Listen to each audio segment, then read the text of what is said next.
ఏదైతే డయారా వచ్చిందో యాక్చువల్గా దాని విషయమై అధికారులు అటు health department, revenue department, municipal department combined work చేస్తుంది. ఒకసారి రేపు నుంచి తగ్గుముఖం పట్టొచ్చని ఎక్స్పెక్ట్ చేస్తున్నాం. ఏదైనా తీసుకోవాల్సిన మెజర్స్ అని తీసుకుంటూ రోజు 2 పూట్ల నేనైతే అధికారులతో హెల్త్ మినిస్టర్ గారు నేను కంటిన్యూస్గా డిస్కస్ చేస్తున్నాం. ఎవరికి ఇబ్బంది లేకుండా చేయడానికి ప్రయత్నిస్తున్నాం. అది ఫుడ్ వల్ల వాటర్ వల్ల అనేది యాక్చువల్గా మనకు క్లారిటీలో ఇవాళ నేను అంటే ప్రతి పేషెంట్ని కలిసి మాట్లాడా. 17 మందిని క్యాంప్ ఆఫీస్లో కలిసి క్యాంప్ ఎక్కడ వేసారు మాట్లాడాను. అదేవిధంగా గవర్నమెంట్ హాస్పిటల్ 2 వార్డులలో ఉన్న ప్రతి ఒక్కరిని కలిసి మాట్లాడా. ఏం ఫుడ్ తిన్నారంటే కొంతమంది ఫుడ్ ఏమో బయట వినాయక చవితికి తిన్నారు. అయితే ఈ వచ్చిన వాళ్ళలో ఫ్యాక్ట్ ఏంటంటే ఇక్కడంటే ఆ పక్క ప్రజలు ఓట్లేస్తారు, ఇక్కడ వాళ్ళు వేస్తారు, అక్కడ వాళ్ళు వేస్తారని నాటకం ఆడాడు.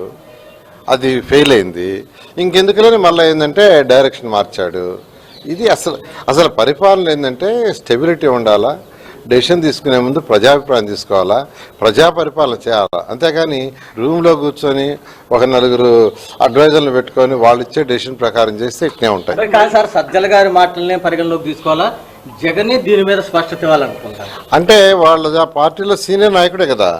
గత 5 సంవత్సరాలు ఏది మాట్లాడినా ఎవరు కౌంటర్ వేసినా ఆయన సజ్జలు. ఎందుకంటే ఎవరికైనా ఈరోజు నేను మంత్రిగా, మున్సిపల్ శాఖ మంత్రిగా నేను చెప్పానంటే ఖచ్చితంగా పార్టీ దృష్టిలో పెట్టుకుని పార్టీ పరంగా మాట్లాడటం, ప్రభుత్వ పరంగా మాట్లాడటమే. నేను మాట్లాడింది మా ముఖ్యమంత్రి గారు తప్పు అనరు కదా. ఏదైనా ఉంటే మా కరెక్షన్ చెప్తారు కానీ ప్రజలకి నేను చెప్పినా అది బాధ్యతగా చెప్పాలా. ఈరోజు సజ్జలు చెప్పాడంటే వాడి పార్టీలో బాధ్యతగా చెప్పినట్టే. కాబట్టి వాళ్ళకి స్టెబిలిటీ లేదు.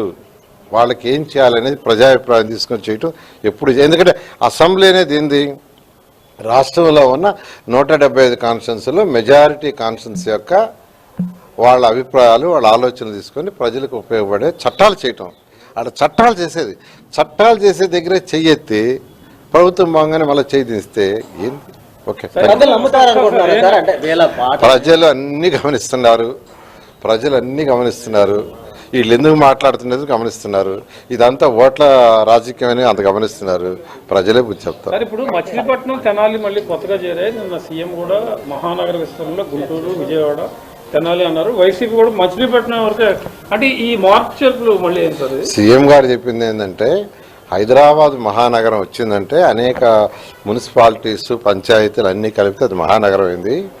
అదేవిధంగా 2014-19లో ఇక్కడ అమరావతిని డిజైన్ చేసేటప్పుడే అమరావతి అంటే అమరావతి అది, తర్వాత విజయవాడ, తాడేపల్లి, తర్వాత మన మంగళగిరి, గుంటూరు ఇవన్నీ కలిపి ఫ్యూచర్లో 1 crore ప్లస్ పాపులేషన్ ఉండేది మహానగరం కావాలని డిజైన్ చేశారు. ఆ రోజు 14-19 ఇప్పుడు కాదు అది. దాన్ని అంటే ఆయన దూరదృష్టి రాబోయే 20 సంవత్సరాలు, 50 సంవత్సరాలు, 100 సంవత్సరాలు దృష్టిలో పెట్టుకొని దూరదృష్టిలో చేశాడు. ఆ విషయాన్ని నేను చెప్పడం జరిగింది.